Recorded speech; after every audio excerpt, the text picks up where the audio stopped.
Today marks the 1-year anniversary of the death of Andrew Bolt, a 21-year-old engineering student and a teaching assistant in the electrical engineering building. Cody Cousins, a 23-year-old in that class, murdered him that day. Tonight, outside Hovde Hall here, there'll be a remembrance service of Andrew, bringing the entire Purdue community together once again. Water won't be the only thing flowing through this fountain this weekend, as thousands of BGR participants will be coming back to the Purdue campus this weekend to start off the new academic year. BGR administrators say that this will be a record number of participants this year, and that means that local businesses will be looking to roll in the gold. The Brian Lamb School of Communication just recently received a large anonymous donation of $2 million. The department plans to utilize these funds in a variety of ways, directing some of these funds toward the media production department. PTV, a new entirely student-produced news channel, is now being offered through the College of Liberal Arts.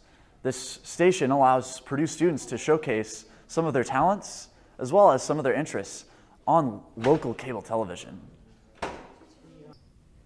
Here in the Hampton Hall of Civil Engineering, the Earth, Atmospheric, and now Planetary Sciences Department has seen quite a bit of change over the last couple of years. The field of planetary science has its fair share of excitement.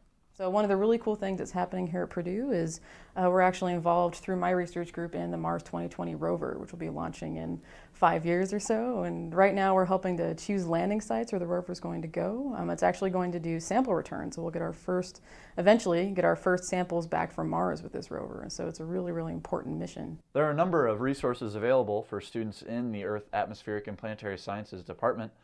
A few of those include their very own library, as well as a brand new student lounge. There are a number of resources available to students in the Department of Earth, Atmospheric, and Planetary Sciences.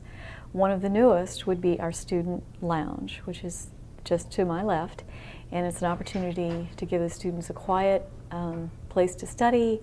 There are computers, they can meet other students there, and just feel like that they're home with a quiet place to study. Now, for one looking into majoring in planetary science, it's important that you get your hands on as much math, physics, chemistry, and coding experience as you can.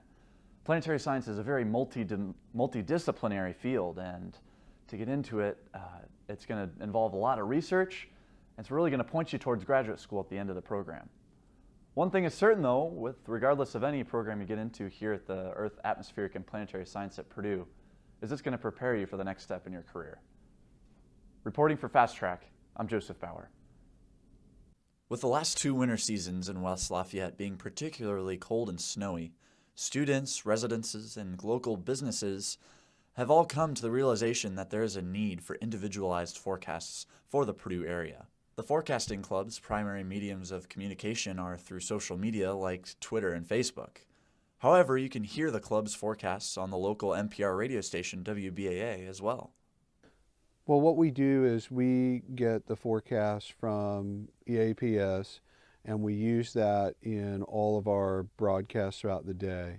And so in the past, we were forced to use National Weather Service forecasts, and they weren't quite as accurate for this area. And so it's been nice to get the EAPS forecast because we know that it's more accurate for us, and we appreciate it getting updated as well. And whenever there's a significant weather event, we'll usually get an update. Mike Baldwin is good about that. He'll get us updates, or students will update the site, and then we'll see that. And so we check regularly. We provide our audience on AM and FM that weather information. And keep in mind that all of these products are student-generated. And they will be the first to tell you that as meteorology students participating in a club that gives you real-world forecasting experience, that it's well worth the hard work. I like that the club pushes me to give out real-time information about what is happening, and I like that it's opening up new opportunities. We're getting athletics going again, just reaching out to other members and being able to just talking to these people in general about how they want their information given to them is a challenge in its own, and just getting that kind of experience is really nice. The Purdue Breakdance Club, known as the Purdue Boiler Breakers, is showing campus that there's more to breakdancing than just spinning on your head and looking good. It's a hip-hop culture. But what does this culture really mean? I spent a week hanging out with the club to find out what the drive behind breakdancing is all about. Any dance is just like an expression of yourself, right? So you just gotta find what you like, find what fits you, what feels natural, and then it just kind of comes out. The more you learn, the more foundation you learn, the easier it is, and the more stuff you can come up with. Even the inspiration for breaking comes from a variety of places. I look at other breakers for inspiration. I look at not just breaking, but also like other things in life, like martial arts, other styles, like capoeira. I look to like things that I like graphic design, for example. Just like things in the world, really, just like everything around me in my life. Now, like any style of dance, breakdancing is and really needs to be an expression of yourself. But what makes breaking so unique? It's pretty low profile, so a lot of people know each other really well. It's a really dynamic, like unique type of dance, and it really draws attention. It's really dynamic and has like a lot of movements and really crazy things that you really never would have thought of you could do. A lot of crazy acrobatics, spins, mills, things like that. And then creativity is like crazy with it too. People come up with like so much original stuff. Known as B-Boys, every breakdancer has their own reason for dancing. Purdue junior Delonte Hutchins shares his reason. Breakdancing to me, what it means, it's a strong part of what I would like to call my own personal hip-hop culture, since that's the side of hip-hop that I embrace the most. Yeah. So, and it's also, like I said, my own form of exercise. It's my own form of a martial art to me. It's pretty much my hobby, one of my happiest and greatest hobbies I have. Although there are many experienced breakers in the club at Purdue, newcomers are very much encouraged to come out and learn the style of dance.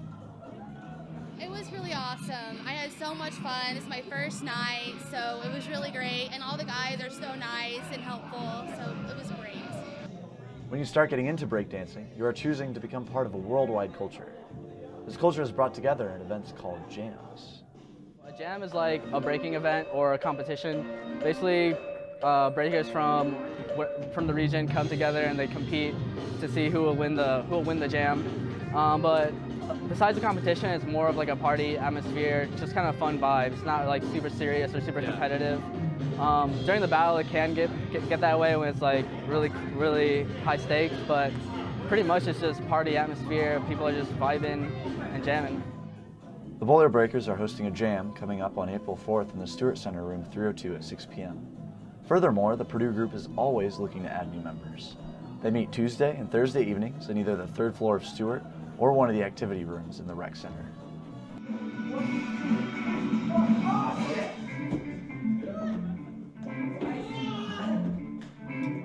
Reporting for Fast Track, I'm B-Boy Bauer.